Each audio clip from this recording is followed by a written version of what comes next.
యూజువల్గా గోదావరి జిల్లా అంటే గలగలగల మాట్లాడతారు కదా. మాట్లాడతారండి. అంటే నేను ఫ్రెండ్స్తో ఉన్నప్పుడు నేను అలాగే మాట్లాడతా. పెద్దవాళ్ళు ఎవరన్నా ఉంటే కొంచెం తక్కువ మాట్లాడతాను. సింగిల్ దగ్గరికి వస్తే ఫస్ట్ టైం గీతా బ్యానర్ లాంటి ఒక ఎస్టాబ్లిష్డ్ పెద్ద బ్యానర్, ముందు కూడా మీరు పెద్ద బ్యానర్లో చేశారు, ఇప్పుడు పీపుల్స్ మీడియా మంచి బ్యానర్లో చేశారు. బట్ ఇది ఇక్కడంతా కొంచెం కాల్కులేషన్గా క్వాలిటీ చెక్ కానీ ఎవ్రీథింగ్ ప్రతి విషయంలోనూ అడుగడుగున ఇది ఉంటుంది. అది ఎలా అనిపించింది? ఎలాగండి? వెరీ హ్యాపీ అండి. అంటే కంప్లీట్ గైడెన్స్ మాత్రం నేను ఇప్పటిదాకా చేసిన సినిమా అంటే లేవని అంటలేదు నేను. చాలా మంచి గైడెన్స్, చాలా మంచి గైడెన్స్, టూ మచ్ గైడెన్స్ కదా, ఎక్స్పీరియన్స్. అది ఆ ఎక్స్పీరియన్స్ ఏంటనేది నాకు అర్థమైంది. అంటే క్రియేటివ్గా ఇన్వాల్వ్మెంట్లు అవి కాదండి అనేది. మనం అనుకున్న ఒక ప్రోడక్ట్ తయారు చేస్తాం కదా, తయారు చేసి ప్రాసెస్లో చెక్కింగ్, ఎక్కడికక్కడ చెక్ చేసే విధానం కానీ, ఏదన్నా మనకి ఇలా కాకుండా ఇలా ఉంటే ఎలా ఉంటుందని చెప్పే డిస్కషన్లో చెప్పే విధానం కానీ, ఇవన్నీ నేను అరవింద్ గారితో ఫస్ట్ టైం చేయటం కదా. అంటే చాలా సరదా మనిషి అయినా, నేను సీరియస్ అనుకున్నాను. మనకి తెలియదు కదా, విపరీతమైన సరదా. ఏది చెప్పినా సరదాగానే చెప్తారు, ఏం కావాలో చేయించుకుంటారు. అది దాంట్లో మాస్టర్.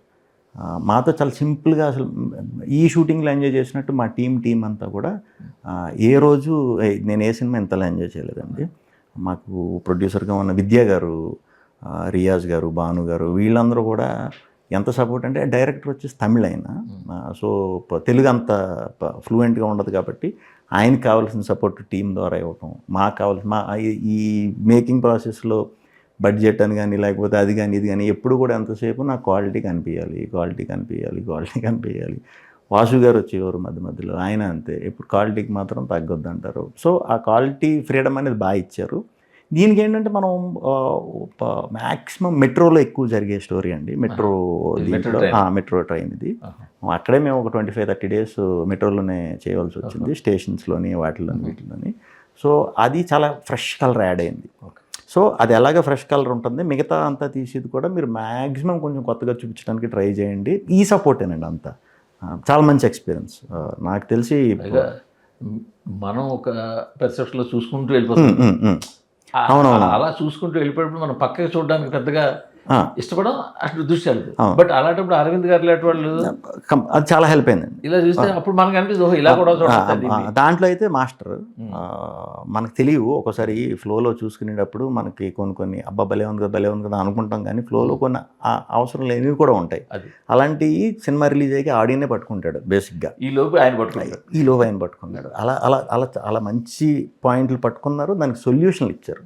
ఎప్పుడు పట్టుకోవటం పెద్ద విషయం కాదండి. ఇప్పుడు బయట వాళ్ళ సినిమా మనం చూసినా ఫస్ట్ హాఫ్ బాగుంది, సెకండ్ హాఫ్ బాగాలేదంటే కాదు కదా, ఏం చేసి ఉంటే బాగుండో ఆన్సర్ కూడా చెప్తే బాగుంటుంది.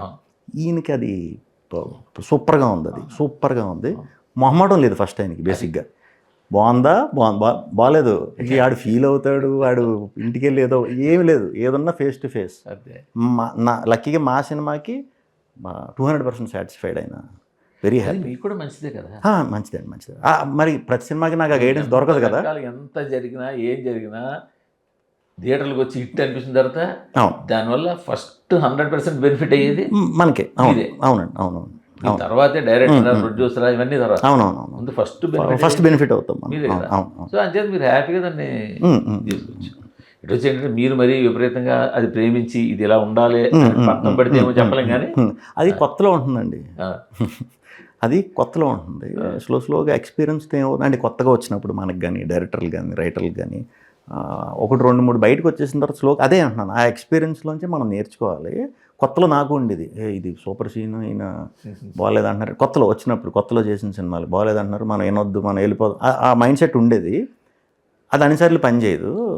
సో ఇప్పుడు ఏంటంటే ఎవరన్నా నిజంగా కరెక్ట్గా ఆ రైట్ పాయింట్ని టచ్ చేసి దీని గురించి క్వశ్చన్ అడిగారంటే, డౌట్ నిజమే అనిపించిందంటే ఇమీడియట్ దానికి సొల్యూషన్ తీసేయడానికి రెడీగానే ఉంటామండి.